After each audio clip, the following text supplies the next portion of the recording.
Monday mornings here at Vita are awesome. Welcome to our penultimate show. Sharks, that means it's the second to last show for Shark Tank News. This upcoming weekend is Memorial Day weekend, which means no school on Monday. In other news, Sharks, come and celebrate the end of the school year with us at Dave & Buster's on June 7th. Get together with your Vita friends to play games, get cool prizes, and Dance Dance Revolution the night away. Power cards will be sold for $20. Vita Arts program will benefit from your purchases. That's right, Aiden. We've got another documentary trailer for you this week, Sharks. Want to see more? Visit tinyurl.com/VitaDocs.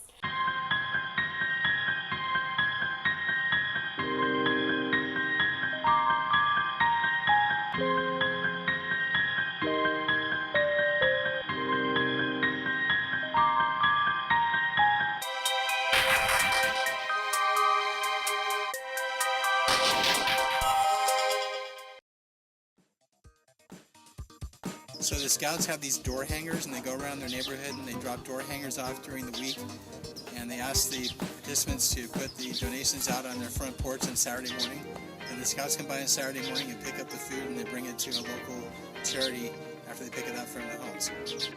Scouting for Food is a program that was developed throughout Scouts, which is the largest food collection program in the country. We do it to benefit the community for hungry families.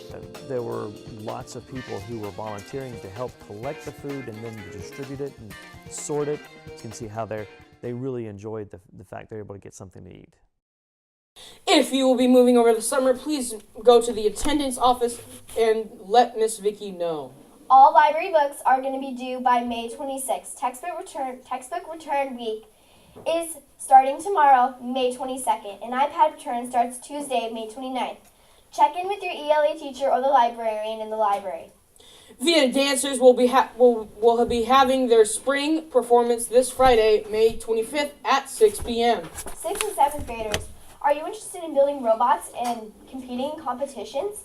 Join the Vex Robotics team next year. See Coach Ivan in room 603 to get more info. In the following segment, our STN reporters investigated the challenges that may come with having a parent who is deployed or actively serving in the military. Good morning, Sharks. I'm Broken Garza reporting for Shark Tank News, and today we are going to be exploring how it feels to be in a military family, how it affects education, and how it affects family life overall. I'm in the United States Marine Corps, and I'm an infantry officer. There's a lot that's difficult about serving. There's the unpredictability. It's a physically demanding job. The hardest thing about serving is the time that I have to spend away from my family. It was kind of a challenge, getting used to him not being there and having to have different ways of doing stuff. So yeah, it was just different. It was just a new challenge.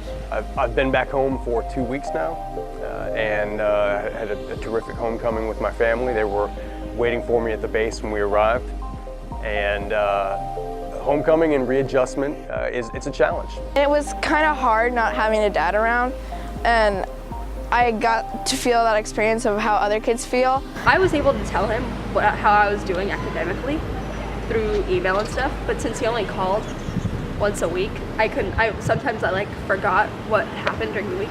Whenever my father returned from deployments when I was a child, I was always extremely happy to see him home again and to have him with the family again.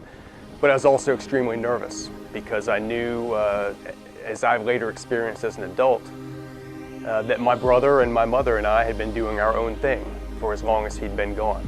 And I knew that he had certain expectations about how he thought our family would be when we got back. And the simple fact is that each time my father was away and returned, I had grown up more. The same way that each time I've deployed as an adult and as a Marine, I've come back and found my daughters are a little bit older. This is Anne-Marie Folsom reporting for Shark Tank News, and thanks for tuning in. Yay!